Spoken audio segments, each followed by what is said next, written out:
Let's just do this.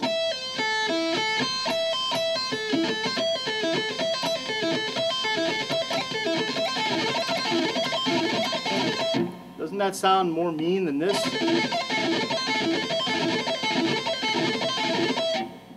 Now, we can hear that it sounds meaner,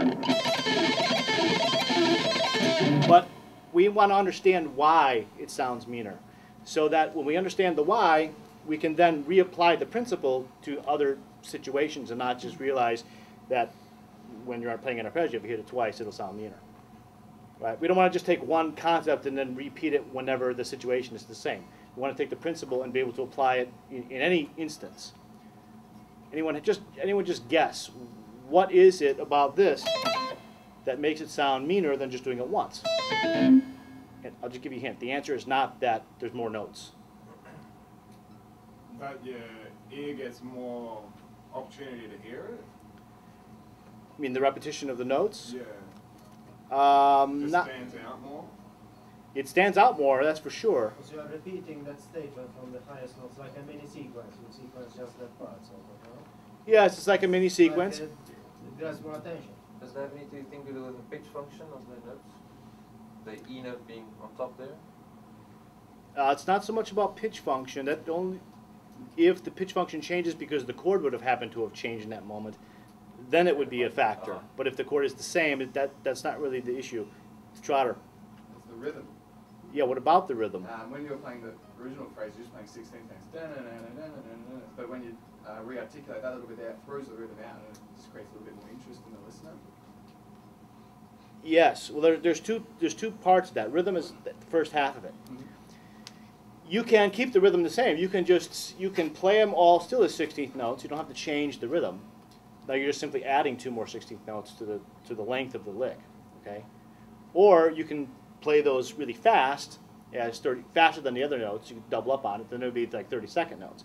That would be actually changing the rhythm.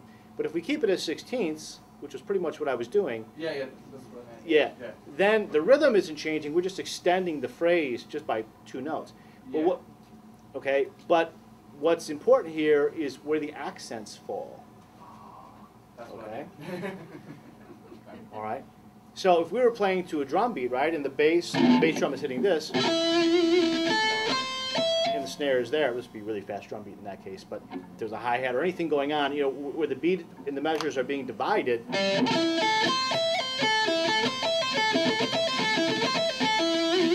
we repeat it, this is the first part. 1, 2, 3, 1, 2, 3. Now that second accent is not on the beat. So 2 things happen. What usually happens on the beat? Stuff happens, right? Some other instruments are playing stuff. You hear something from the drums, the cymbal, a hi-hat, bass drum, the bass player is doing something. Maybe the chord is being articulated again by the guitars. You know, whatever. There are stuff happening usually on beats. But off the beats, typically there's less stuff. There's less rhythmic density. Less events are going on. So when you re-articulate it slightly off the beat, it stands out more because it's easier to cut through to hear. Okay, so within the texture, there's more to hear. Okay, now I want you to imagine that I'm not too lazy to get up and go stand over there at the whiteboard, and imagine that I had the pen in my hand and I drew a line that goes like this, an arc. Okay, and that arc simply represents the contour of the phrase, right? And even if we add Tommaso's original note, it's an arc that goes like this. Okay?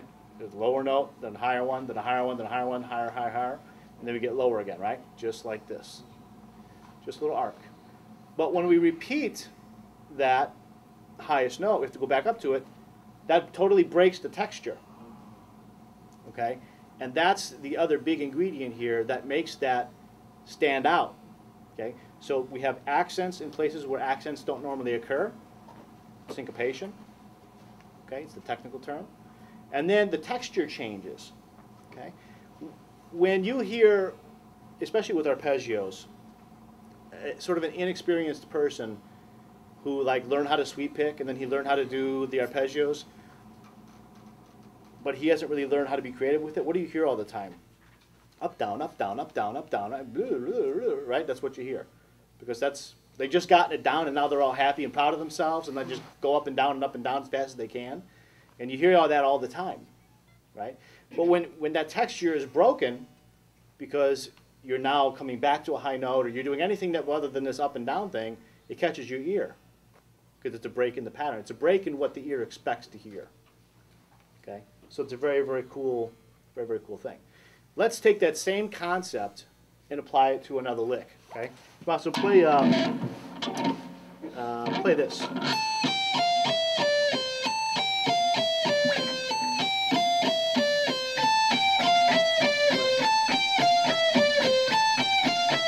So if we repeat this over again, just have a 6-note phrase.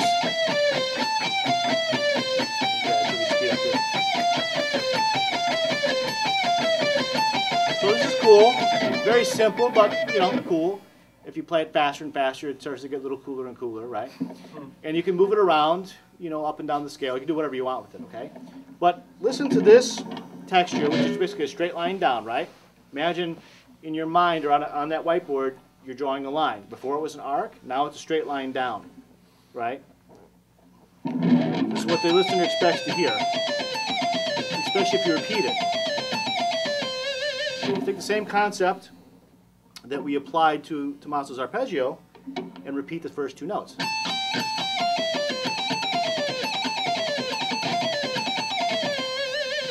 That's cooler. Does that sound a little meaner than this? Isn't that better? The texture has changed. We have that, all those same elements still occur. We have the syncopation element, right? That note isn't expected to be there. Right? We don't expect that to happen there. So we have a strong accent because when you're playing it, you're naturally going to hit that note hard. Right? You're just going to beat the crap out of it because it sounds good. Right? Otherwise, if you just do this, you're all the same. Maybe you hit the first note harder or whatever, but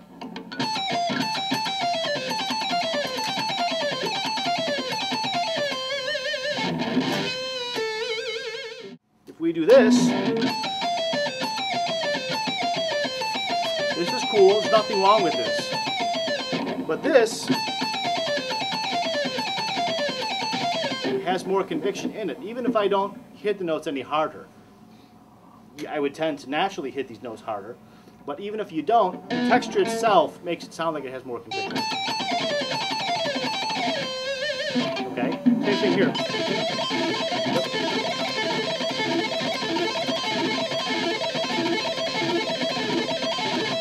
It sounds more convincing than this. I mean, this is also cool. One is not, I'm playing both at the same basic speed. I'm not playing one faster than the other, but basically the same, okay?